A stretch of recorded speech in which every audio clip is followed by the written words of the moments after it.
اگر آنکھ کوئی غلط کام کر رہی ہے تو سمجھ لینا دل خراب ہو چکا ہے، فتویٰ لینے کی ضرورت نہیں ہے کسی سے۔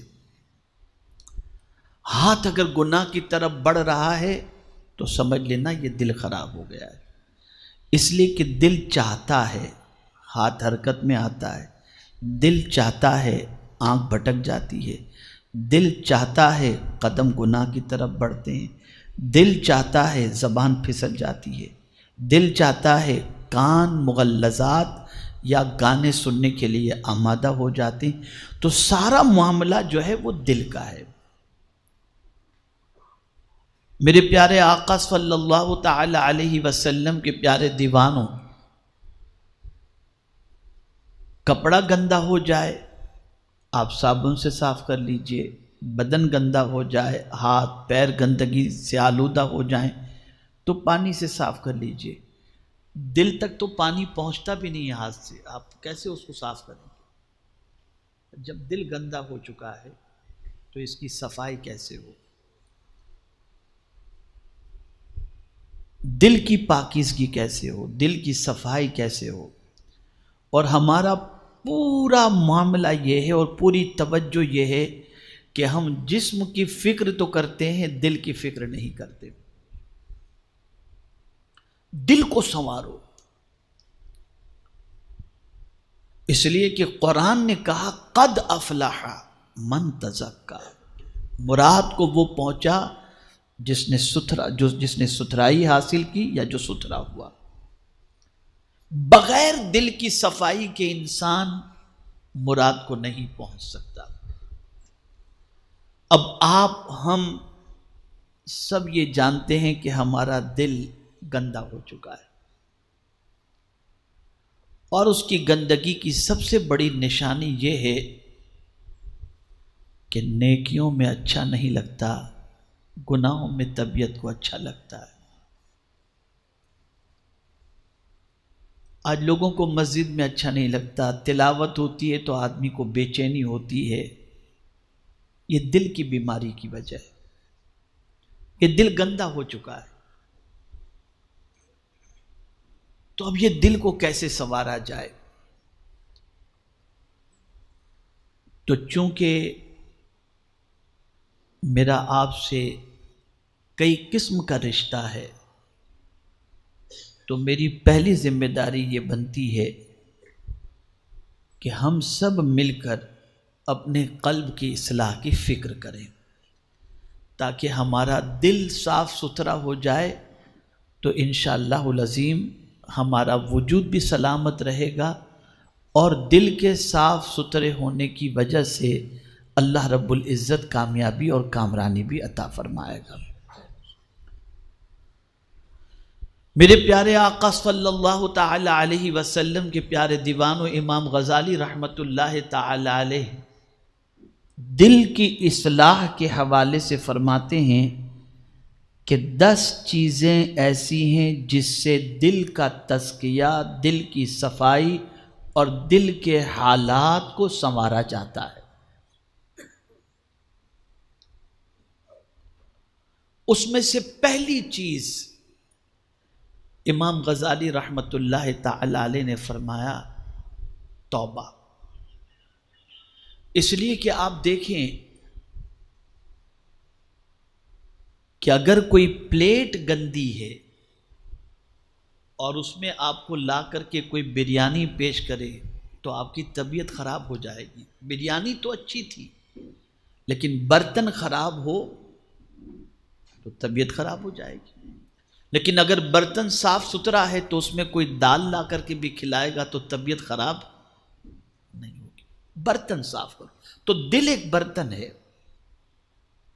یہاں تک کہ اولیاء کرام کے دل کے حوالے سے فرمایا گیا وہ اللہ عز و جل کے پیالے ہیں، اور اللہ اپنا جام توحید اللہ کے ولیوں کے دل سے پلایا کرتا ہے۔ یعنی اللہ کے ولیوں کے دل ایسے ہیں کہ جو ان کے قریب ہوتا ہے اسے جام محبت الہی نصیب ہو جایا کرتا ہے۔ پیالہ بتایا گیا اولیاء کے دل کو۔ تو ہم سب کا دل گندا ہے، سب کا دل الا ماشاء اللہ ایک دم پراگندہ. اگر جھانک کر دیکھیں گے تو دل میں سوائے گندگی کے اور کوئی چیز نظر نہیں آئے گی. اب میں ان گندگیوں کا تذکرہ کرنے جاؤں تو اس میں وقت نکل جائے گا، لیکن آج دل کی صفائی کے حوالے سے کچھ ضروری باتیں آپ کے گوش گزار کر دوں، تاکہ آج کی نشست میں احوال قلب کی اصلاح کا پہلا دستور آپ سیکھ کر کے یہاں سے اٹھیں انشاءاللہ. توبہ اس کے حوالے سے فرمایا گیا دل کے احوال کو سنوارنے کے لیے، دل کے حالات کو سنوارنے کے لیے، دل کے گناہوں کو، دل کے دھبوں کو مٹانے کے لیے پہلا کام یہ ہے کہ بندہ توبہ کرے. اب توبہ ہے کیا؟ کیا اس طرح سے کان پکڑ لینا توبہ ہے، گال پہ 2 تماچا مارنا توبہ ہے؟ آج میں آپ کو توبہ کا ایک نیا مفہوم سمجھاتا ہوں، اور میں یقین کے ساتھ انشاءاللہ کہتا ہوں اور یقین رکھتا ہوں کہ انشاءاللہ اس چیز کو سمجھنے کے بعد اپنے دل کے گندے ہونے کا احساس اور اس کا علاج بھی انشاءاللہ سمجھ میں آئے گا. توبہ کا کیا معنی ہے؟ توبہ اس معنی کا نام ہے جو 3 چیزوں سے عبارت ہے: علم، حال اور عمل.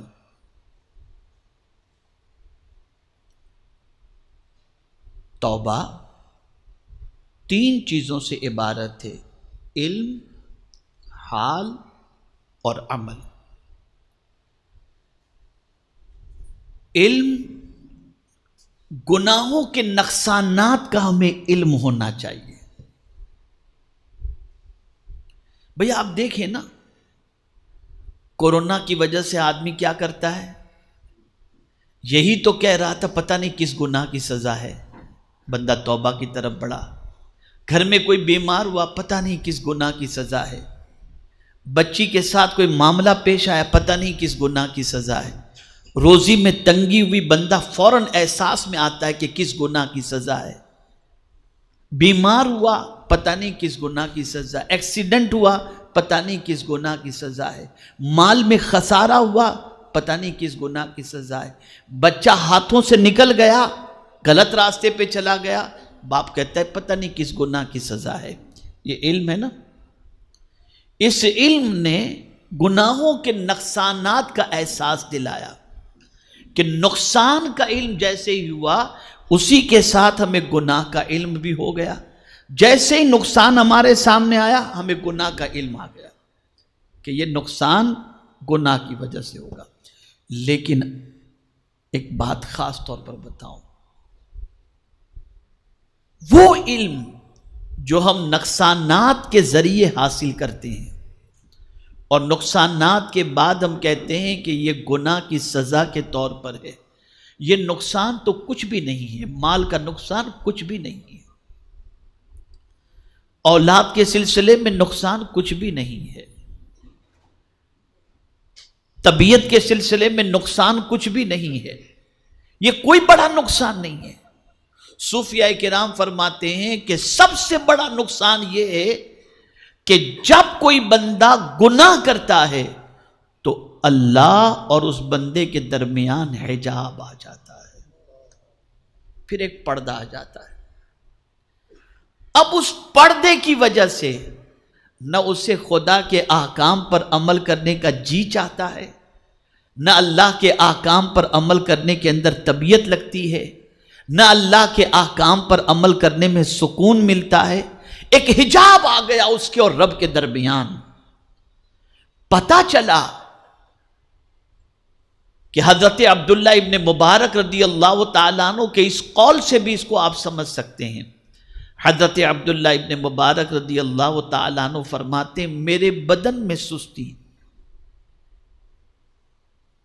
رزق میں تنگی اور عبادت کے اندر سستی جب پیدا ہوتی ہے تو میں سمجھ جاتا ہوں کہ میری زبان سے اللہ کا کوئی ناپسندیدہ جملہ نکلا ہے جس کی وجہ سے میں اس پریشانی کا شکار ہو چکا ہوں۔ ہمارا حال یہ ہے کہ مال کے نقصان سے ہمیں یہ احساس تو ہوتا ہے کہ کوئی گناہ ہے، اولاد کے نقصان سے یہ احساس ہوتا ہے کہ کوئی گناہ ہے، لیکن ہمیں اس چیز کا احساس اپنے اندر پیدا کرنے کا جذبہ پیدا نہیں ہوتا کہ ہمارے اور رب کے درمیان جو حجابات آ چکے ہیں کہ اب نہ ہمارے دل میں کوئی رب کو پانے کی تڑپ ہے، نہ اس کی اطاعت کی تڑپ ہے، نہ اس کی بندگی کی تڑپ ہے، نہ سجدے کی تڑپ ہے، نہ ذکر کی تڑپ ہے، یہ کوئی تڑپ ہمارے اندر نہیں ہے۔ اس نقصان کو بندہ بڑا نقصان نہیں سمجھتا، حقیقی نقصان یہی ہے۔ اس کو آپ ذہن کے اندر رکھیں، اللہ جب کسی بندے سے ناراض ہوتا ہے تو دولت نہیں چھینتا، سجدے کی توفیق چھین لیتا ہے، سجدے کی توفیق چھین لیتا ہے۔ تو یہ علم جس کو میں آپ کو سمجھاتا ہوں تو آپ کو اور مضمون سے قریب ہونے کا موقع ملے گا۔ حضرت رابعہ عدویہ رضی اللہ تعالی عنہا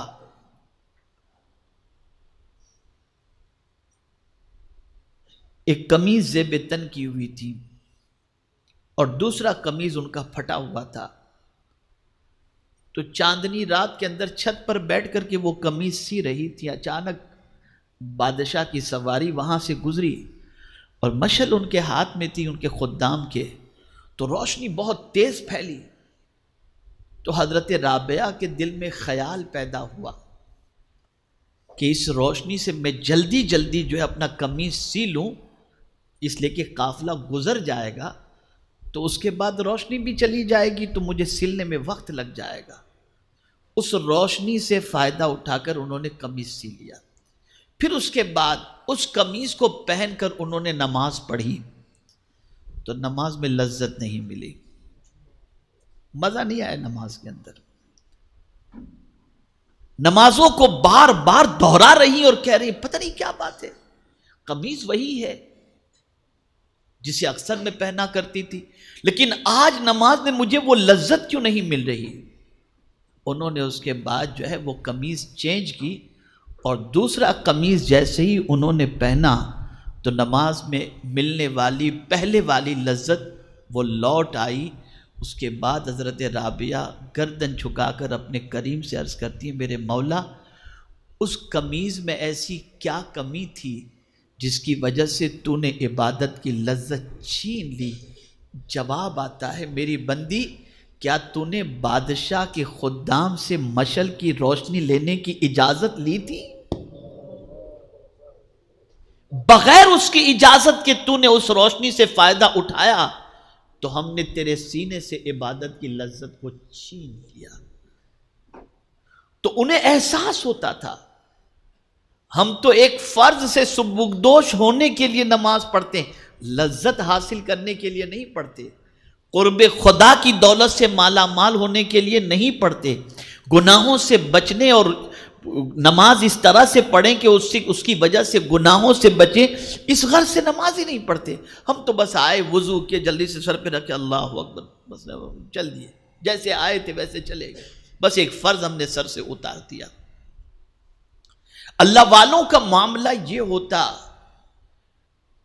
کہ انہیں فوراً پتہ چل جاتا، حجاب آ جاتا فوراً، اور اسی حجاب کی بنیاد پر وہ پھر کفارے کے اندر آپ کو معلوم ہے کتنی کتنی رکعتیں پڑھا کرتے تھے، صرف ایک اتنے سے داغ کی وجہ سے اس داغ کو دھونے کے لیے کئی کئی رکعتیں پڑھتے تھے، اس لیے کہ وہ جانتے تھے کہ اس داغ کو دھونے کا سوائے اس کے اور کیا طریقہ ہوگا، کہ قرآن کہتا ان الحسنات یذہبن السیئات، بے شک نیکیاں گناہوں کو مٹا دیتی ہیں۔